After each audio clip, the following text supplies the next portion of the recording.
भारत रूस ये वो दो देश हैं जो कहीं भी कभी भी एक दूसरे के लिए कुछ भी करने के लिए तैयार रहते हैं। अमेरिका जैसे देश भी भारत रूस की दोस्ती के सामने घुटने टेक चुके हैं। अब एक बार फिर से रूस ने भारत का दिल जीत लिया। दरअसल रूस के दूसरे सबसे बड़े बैंक वीटीबी बैंक ने रुपए में प्रत्यक्ष भुगतान की सुविधा शुरू कर दी है। इससे भारत और रूस के बीच द्विपक्षीय कारोबार और निवेश को बड़े पैमाने पर गति मिलेगी। इस शुरुआत के बाद रूस की लघु और मध्यम कंपनियां सीधे बिना किसी दोहरे बदलाव के रुपए में भुगतान कर सकेंगी। प्रत्यक्ष सेटलमेंट का तरीका उत्पादों की कीमतें तय करने और राष्ट्रीय मुद्रा में भुगतान करने की मंजूरी देता है। अब जब रुपए में अंतर्राष्ट्रीय व्यापार को मान्यता मिलेगी तो उससे भारत को कई मोर्चों पर फायदे होने की उम्मीद है। और अगर ये सफल रहा तो कच्चे तेल के साथ आयात की जाने वाली ज्यादातर चीजों का भुगतान रुपए के जरिए किया जा सकेगा।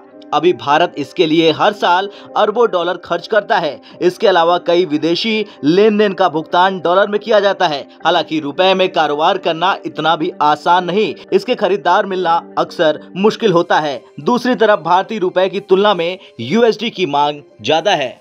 आइए अब जानते हैं रुपए में व्यापार समझौता कैसे काम करेगा। दरअसल भारत का रुपया व्यापार सेटलमेंट मैकेनिज्म अंतर्राष्ट्रीय लेन देन के लिए डॉलर और अन्य बड़ी मुद्रा के बजाय रुपए का उपयोग करने का एक तरीका है। आयात और निर्यात के लिए देशों को विदेशी मुद्रा में भुगतान करना पड़ता है, लेकिन पिछले कुछ महीनों में डॉलर के मजबूत होने से देश भर के कई देशों के लिए आयात महंगा हो रहा। रुपए में व्यापार के लिए वोस्त्रो खाते की मदद से कोई भी देश भारत के साथ हुए आयात या निर्यात का मूल्य चुकाने के लिए रुपए का इस्तेमाल कर सकता है। आइए समझते हैं कि वोस्त्रो खाता कैसे काम करता है। एक विदेशी करस्पॉन्डेंस बैंक को एक एजेंट के रूप में कार्य करने के लिए वोस्त्रो अकाउंट बनाया जाता है। इन सर्विसेज में उन देशों में ग्राहकों के लिए वायर ट्रांसफर, विड्रॉल और डिपॉजिट करना शामिल है जहां घरेलू बैंक की फिजिकल रूप में मौजूदगी नहीं है। विदेशी करस्पॉन्डेंट बैंक घरेलू बैंक की ओर से ट्रेजरी सर्विस भी कर सकता है और अंतर्राष्ट्रीय व्यापार में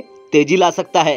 करस्पॉन्डेंट बैंक घरेलू बैंक से वोस्त्रो अकाउंट से जुड़ी सर्विस के लिए चार्ज भी लेता है। खैर, हाल के सालों में भारत और रूस के बीच जो बिजनेस हो रहा वो अभी भी चरम पर है। रूस और यूक्रेन युद्ध के दौरान भी भारत बिना किसी दबाव के रूस से लगातार कम कीमतों पर तेल खरीद रहा और अब रूस के ऐलान के बाद भारत अब रुपए की मदद से अपना इंटरनेशनल बिजनेस शुरू करने जा रहा और डॉलर और यूरो को पीछे छोड़ने जा रहा। और ये कहना कहीं से गलत नहीं होगा कि भारत का रुपया खत्म करेगा डॉलर की बादशाहत। आपका क्या कुछ कहना है रूस के इस ऐलान पर? कमेंट कर जरूर बताइए।